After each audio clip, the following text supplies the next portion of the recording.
ओम शांति। आज 23/5/2023 प्रातः मुरली। आज बाबा कहते हैं, मीठे बच्चे, माता पिता को पूरा पूरा फॉलो कर सपूत बनो और याद और श्रीमत के आधार पर ही बाप के तख्त नसीन बनेंगे। प्रश्न: किस पुरुषार्थ से सेकंड में जीवन मुक्ति प्राप्त हो सकती है?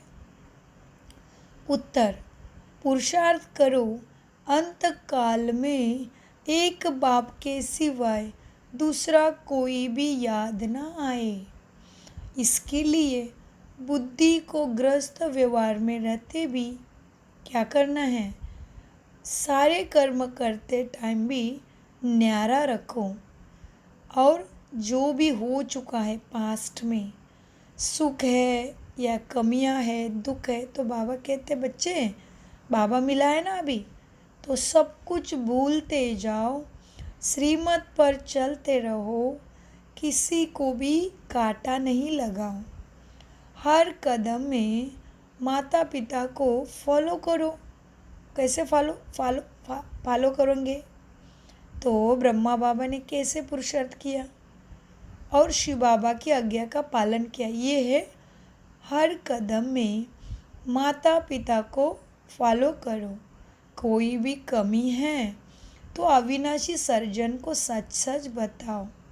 गीत चला है, नई उम्र की कलियां। बाबा कहते बच्चों, ओम शांति। बच्चों को इस गीत का अर्थ तो समझता है ना, तो इसीलिए बाबा समझाते हैं। यह तो महिमा करते हैं, ये इस देश में जन्मती थी सीता, इसका है महिमा नई उम्र की कलियां।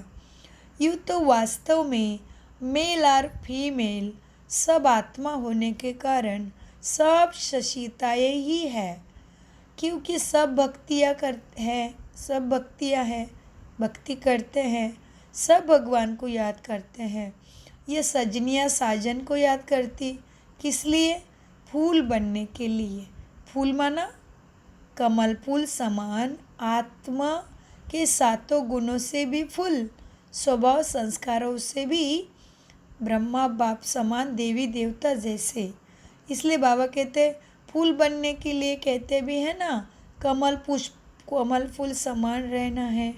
अब तुम जानते हो, हम आत्माओं का बाप परमात्मा है ना, उनसे स्वर्ग का वर्षा भी मिलना होता है, जिसको जीवन मुक्ति कहते हैं। जीवन मुक्ति का वर्षा ज़रूर कहाँ मिलेगा? सतयुग, नई दुनिया। नाटक शुरू हो जाता है तो क्या होता है फिर? उधर का ही वर्षा तुम्हें मिलना है, क्योंकि तुम्हारे 84 जन्म पूरे हो रहे हैं। इसीलिए मीठे बाबा कहते बच्चे, ग्रस्त व्यवहार में रहो, फिर भी क्या करना है? ख्यालों में शिव बाबा की पढ़ाई रखनी है और कर्म करते करते ग्रस्त व्यवहार की भूल जाओ। मना ग्रस्त व्यवहार में कैसे रहता है? Tit for tat. दूसरे ने मुझे रिस्पेक्ट दिया तो हम भी देंगे, दूसरे ने मदद किया तो हम भी करेंगे। लेकिन बाबा तो कैसा है? बाबा तो अनकंडीशनल है ना। ब्रह्मा भी तो ऐसे रहे, ब्रह्मा बाबा भी ऐसे रहे। किसी ने जो भी कुछ भी व्यवहार करना था अपने कर्म करके रखे। लेकिन बाबा, ब्रह्मा बाबा तो कैसे चले? शिव बाबा के शिक्षा के अनुसार कर्मयोगी, माना हर कर्म में सातों गुणों के एनर्जी को ही प्रवाहित किया ना। तो इसीलिए बाबा कहते बच्चे, क्या है? सुप्रीम सोल एक ही बाप है ना, तो उनके ही आदेश अनुसार चलना है और फिर पांडव मिसल रहना है। तुम्हारा मुख्य शत्रु है काम और क्रोध मुख्य हैं, उसमें भी काम महाशत्रु है। काम के कारण ही तो लड़ाई झगड़ी मारामारी करते हैं। इसीलिए बाबा कहते बच्चे, काम महाशत्रु है, माना क्या? तो कामना रखना दूसरे से, ये भी बड़ा आपका दुश्मन है, क्योंकि उसमें भी बुद्धि चंचल होती है। दूसरे की तरफ बॉडी कॉन्शियस से देखते हैं, फिर कर्मों का हिसाब किताब भूल जाते हैं। कामना है तो कि सब ने मेरे साथ क्या कामना है आत्मा की, कि सब ने मेरे साथ अच्छे से बात करना चाहिए, मुझे रिस्पेक्ट देना चाहिए, मेरा अधिकार मुझे मिलना चाहिए। कितनी सारी बातें रहती है रोज़ के जीवन में। तो वो सारी छोटी छोटी चीज़ों की एक्सपेक्टेशन आत्माओं से करना, ये भी तो कामना ही है। इसलिए बाबा कहते बच्चे, काम क्रोध है मुख्य तुम्हारे दुश्मन, बड़े बड़े शत्रु तुम्हारे, लेकिन उसमें भी काम है जो वह महाशत्रु है, जो बच्चों को क्या करता है, पूरा ही सत्व प्रदान का अवस्था को बिगाड़ देता है। और जो प्राप्ति जो होती है हमारी, जब हम आत्मा के गुणों में स्थित होके क्या करते हैं, कर्म करते हैं, तो हमारा जमा का खाता बनता है। माना कर्म योगी के बाद ही कर्मातीत अवस्था आती है, और बाबा का छत्र छाया भी उसके साथ ही रहती है। तो इसीलिए काम महाशत्रु हमारी सारा लीकेज कर देता है। तो इसीलिए बाबा ने कहा बच्चे, काम के कारण ही सारी लड़ाई झगड़े हैं। तो कहते हैं बाबा बच्चे बहुत अशांत करते हैं। तो बाबा ने कहा बच्चे, स्वर्ग में तो कभी कोई तंग नहीं करेगा, तो इसीलिए स्वर्ग के लायक जाने के लिए बनने का पुरुषार्थ करो। तो इसीलिए बाबा कहते हैं अभी क्या करो, जो भी हो रहा है उसको भूल जाओ, क्योंकि वो तुम्हारे ही कर्मों का लेखा जोखा रिटर्न है। तो उसमें से निकलने के लिए सामने जो भी परिस्थिति आती है, फिर भी उसमें से तो निकलने की युक्तियाँ तो ज्ञान का आधार से ही लेनी है, लेकिन याद वो चीज़ों को नहीं करते रहना है। बच्चों ने ऐसे किया, उसने ऐसे किया, नहीं, याद तो बाप को और स्वर्ग को ही करना है। बस क्या याद रखना है, हम चले सुखधाम, तो खुशी के स्वधर्म में स्थित होगे तो क्या होगा, बुद्धि काम करेगी, बाबा की याद भी आएगी, और फिर हलचल में नहीं आएंगे तो जमा का खाता भरपूर हो जाएगा।